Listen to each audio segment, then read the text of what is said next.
Hello everyone. आज के इस वीडियो लेक्चर में हम पाइथन प्रोग्रामिंग लैंग्वेज में कुछ बेसिक प्रोग्राम्स को बना के देखेंगे। वो एक सिंपल बेसिक प्रोग्राम्स होंगे हमारे, जिसमें हम यूज़र से कुछ वैल्यूज़ को एक्सेप्ट करेंगे और वैल्यूज़ के ऊपर कुछ मैथमेटिकल ऑपरेशंस परफॉर्म करने की कोशिश करेंगे। तो जैसे कि प्रीवियस क्लास के अंदर हमने डिस्कस किया था कि हम लोग विजुअल स्टूडियो कोड को किस तरह से अपने कंप्यूटर सिस्टम में इंस्टॉल कर सकते हैं डाउनलोड करके, और किस तरह से उसमें प्रोग्रामिंग लैंग्वेज हम यूज़ कर सकते हैं, पाइथन के अंदर प्रोग्राम्स बना सकते हैं।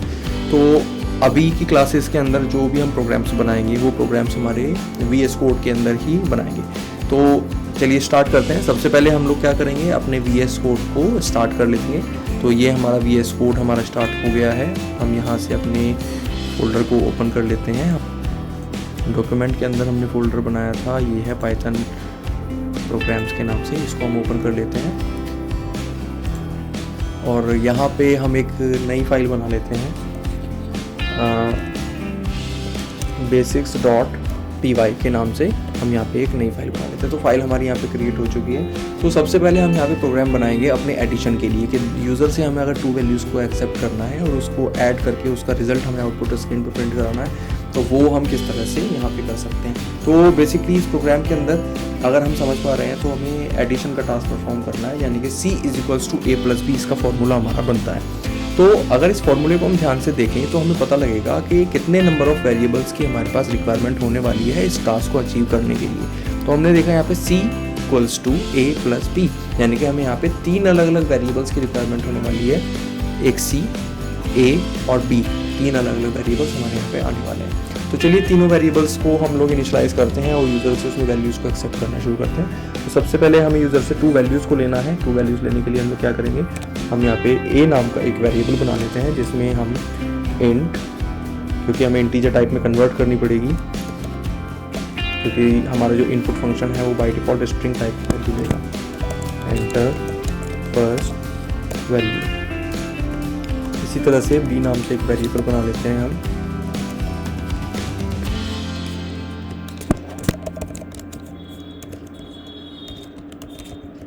Enter second value. हमने 2 वेरिएबल्स लिए और उसमें इनपुट फंक्शन की मदद से वैल्यू को एक्सेप्ट किया, और इनपुट फंक्शन ने जो हमें वैल्यू यहाँ पे दी है वो स्ट्रिंग के फॉर्मेट में दी है।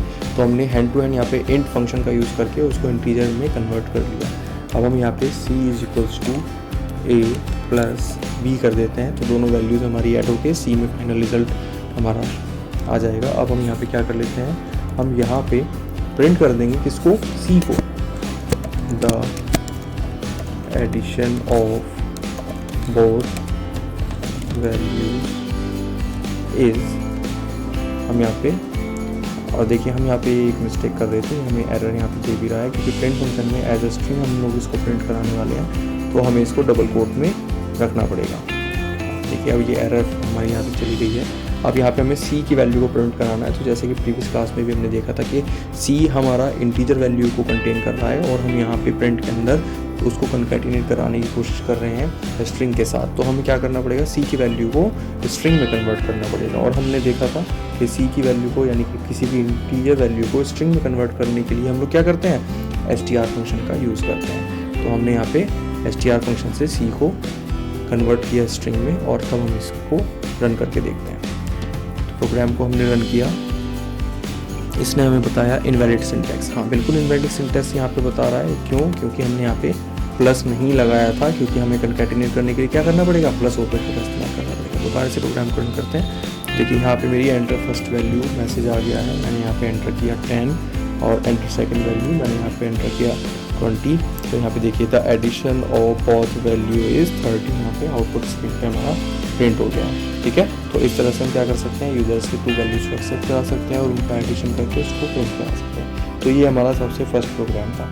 अब इसी तरह से हम सेकंड प्रोग्राम के बारे में डिस्कस कर लेते हैं। तो सेकंड प्रोग्राम को हम लोग यहाँ पे कैसे करने वाले हैं, सेकंड प्रोग्राम हमारा है क्या, सबसे पहले उसके बारे में बात करते हैं। तो सेकंड प्रोग्राम के अंदर हम लोग क्या करने वाले हैं, हम यहाँ पे स्टूडेंट के मार्क्स को एक्सेप्ट करेंगे और उसको परसेंटेज में कन्वर्ट करके हम लोग यहाँ पे दिखाने वाले हैं। तो हमें यहाँ पे क्या करना पड़ेगा, हमें यहाँ पे यूज़र से कुछ वैल्यूज़ को एक्सेप्ट करना पड़ेगा। क्या क्या वैल्यूज़ एक्सेप्ट करनी है, यूज़र से हमें मार्क्स ऑब्टेन, टोटल मार्क्स, और उसको 100 से मल्टीप्लाई करके जब हम यहाँ पे प्रिंट निकालेंगे। जैसे कि हमें पता है परसेंटेज का फॉर्मूला क्या होता है, marks obtain divided by total marks और multiplied by 100।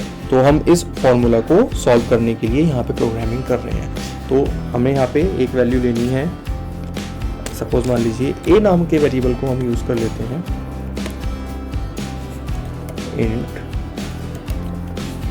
Input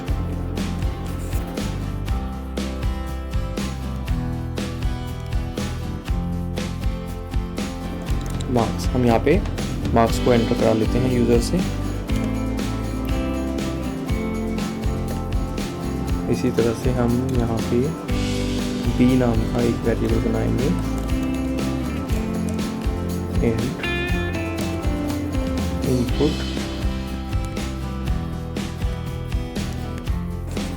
total marks हमने यहाँ पे ले लिए। अब हम यहाँ पे क्या करेंगे, अब हम यहाँ पे इसको स्पेस को यहाँ पे हटा देते हैं। इस स्पेस का कोई यूज़ नहीं है, जिसकी वजह से वो हमें red line error line show कर रहा था। तो हमने ए के अंदर मार्क्स ले लिए जो कि हमारे मार्क्स ऑब्टेन होंगे कि स्टूडेंट के कितने मार्क्स आए हैं। बी के अंदर हमने टोटल मार्क्स ले लिए। अब हम रिजल्ट नाम से एक वेरिएबल बना लेते हैं जिसके अंदर क्या करेंगे, हम marks obtain divided by total marks, ठीक है। और इसको अगर हम इसको ब्रैकेट में भी रख दें तो भी हमारे लिए काफ़ी इजी हो जाएगा इसको समझना। और इसको हम मल्टीप्लाई कर देते हैं 100 से, ठीक है। तो रिज़ल्ट के अंदर हमारी परसेंटेज आ गई है। अब हम क्या कर सकते हैं, अब हम यहाँ पे इसको प्रिंट कर सकते हैं। हमें क्या लिखना होगा,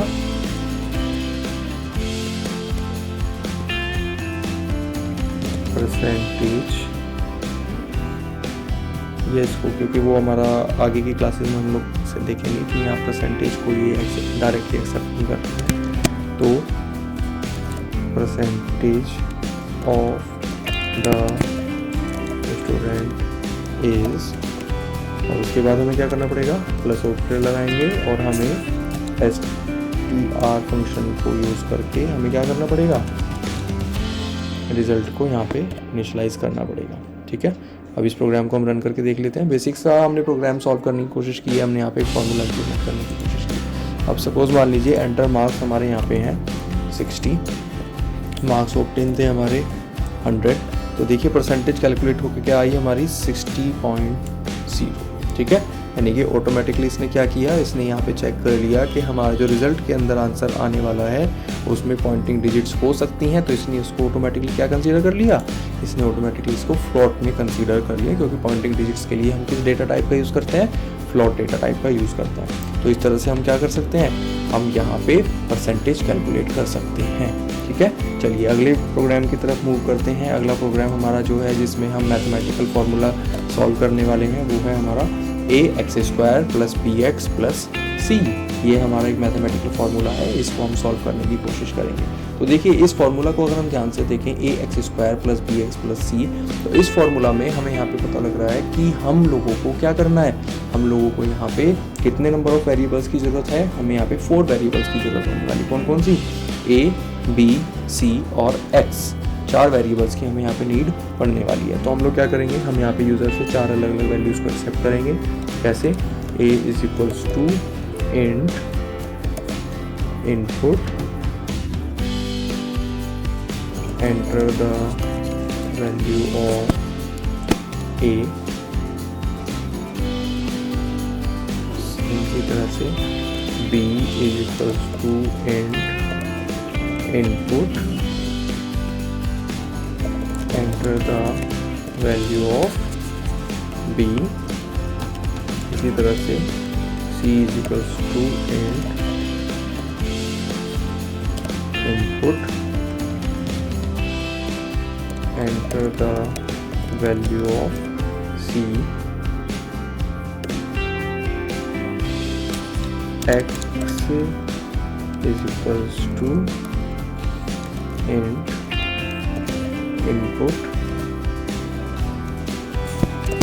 enter the value of x, ठीक है। तो हमने यहाँ पे चारों वैल्यूज को एक्सेप्ट कर लिया है। अब हम क्या करने वाले हैं, हमें यहाँ पे क्या क्या चाहिए, हमें चाहिए ax² plus b x plus c, यानी कि सबसे पहले मुझे यहाँ पे कैलकुलेट करना पड़ेगा एक्स स्क्वायर को। सपोज़ मान लीजिए मैंने यहाँ पे डी नाम का एक वेरिएबल ले लिया और इसमें मैं क्या कर दूँगा, एक्स को मल्टीप्लाई करके एक्स कर दूँगा, ठीक है। तो यहाँ पे क्या हुआ, मेरा एक्स स्क्वायर किस में आ गया, डी में आ गया, ठीक है। और उसके बाद हम लोग यहाँ पे क्या करेंगे, अब हमें क्या चाहिए, ए एक्स स्क्वायर। अब हम इसमें देखिए, इसमें हम वेरिएबल्स को ओवरराइड भी कर सकते हैं। कैसे, अगर मैं सपोज़ मान लीजिए D is equals to D, यानी कि डी के अंदर हम क्या सेव करने वाले हैं, डी के अंदर हम d equals to d multiply a कर दें, तो हमारा डी के अंदर क्या आ जाएगा, ए एक्स स्क्वायर आ जाएगा, ठीक है। इसी तरह से हम लोग क्या करेंगे, अब इसी तरह से हमें चाहिए यहाँ पे बी एक्स, तो हम यहाँ क्या कर सकते हैं, B is equals to B into X, तो यहाँ पे ये हो गया। और सी हमारा डायरेक्ट है, तो हम यहाँ पे रिजल्ट नाम का एक वेरिएबल बनाएंगे जिसमें हमें क्या चाहिए, ए एक्स स्क्वायर, जो कि किसके अंदर है, डी के अंदर, प्लस बी एक्स किसके अंदर आ चुका है, बी के, और प्लस यहाँ पे कर देंगे हम सी को, ठीक है। तो हमारे रिजल्ट के अंदर क्या आ गया, a x square plus b x plus c. देखिए इसमें कंफ्यूज होने वाली कोई बात है नहीं, आप थोड़ा सा इसको ध्यान से समझिए, बिकॉज इस कॉन्सेप्ट के अंदर, इस प्रोग्राम के अंदर हमने क्या किया है, इसमें हमने वेरिएबल्स को ओवरराइड करने की कोशिश की है।